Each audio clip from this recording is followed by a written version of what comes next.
Thank you, ladies and gentlemen, and the pleasure is all mine.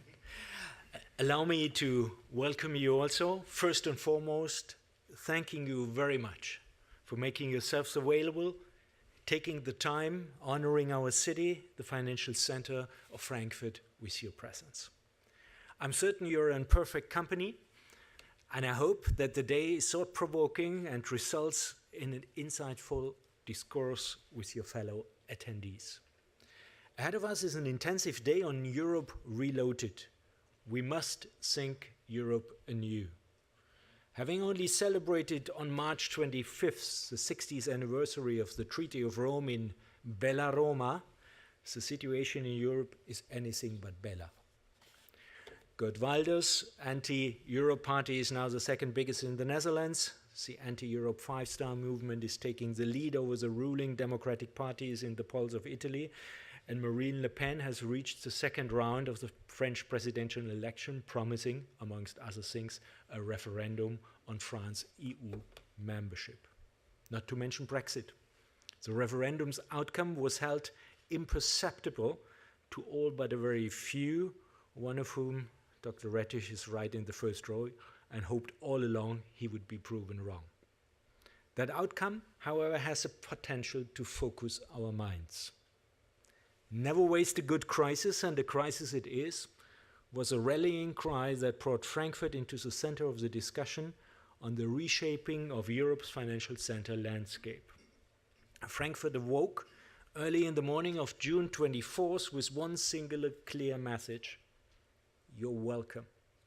That was heard loud and clear. Ladies and gentlemen, we've taken the lead and we must take the responsibility. That is why we've discussed building bridges instead of burning them. And we talked about the value of stability and shared values that are to remain the core of what makes Europe.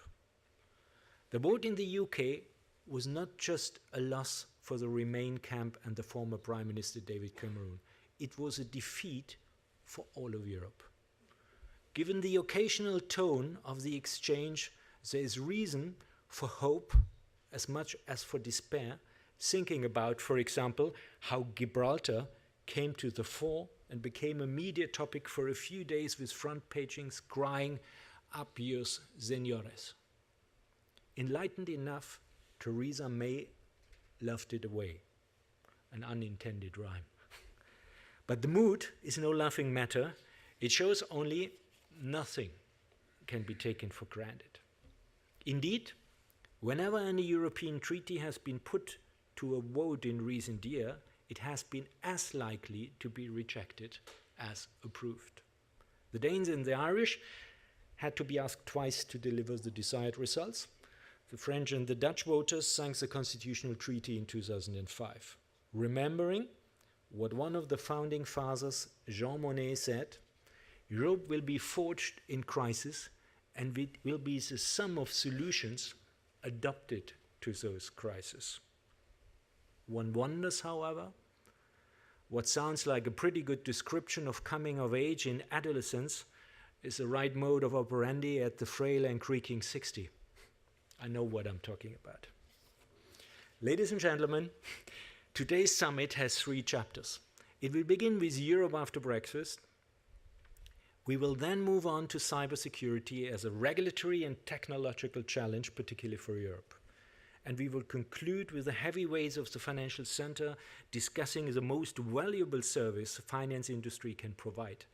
Despite increasingly demanding conditions, I'm talking about long-term finance. The one product that is significantly more risk-bearing, yet crucial for the level of investment in Europe.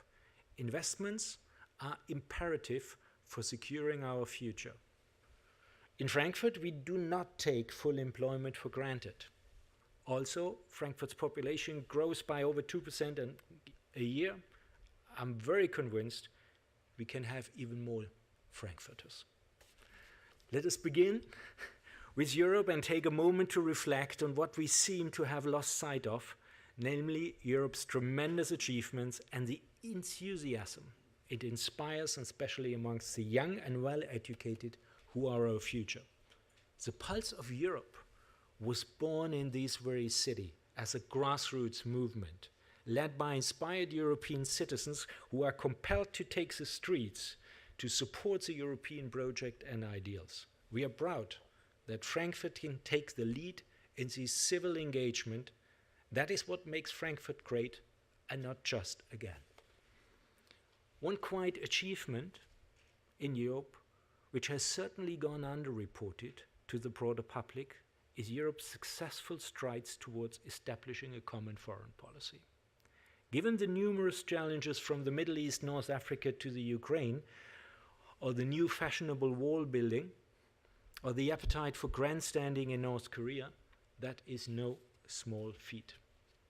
For this reason, we are proud to have amongst us the architect of this successful and ambitious endeavor, Lady Catherine Ashton, who was the first Vice President of the European Commission and High Representative of the EU on foreign policy, affairs and security policies. Lady Ashton, we're all ears.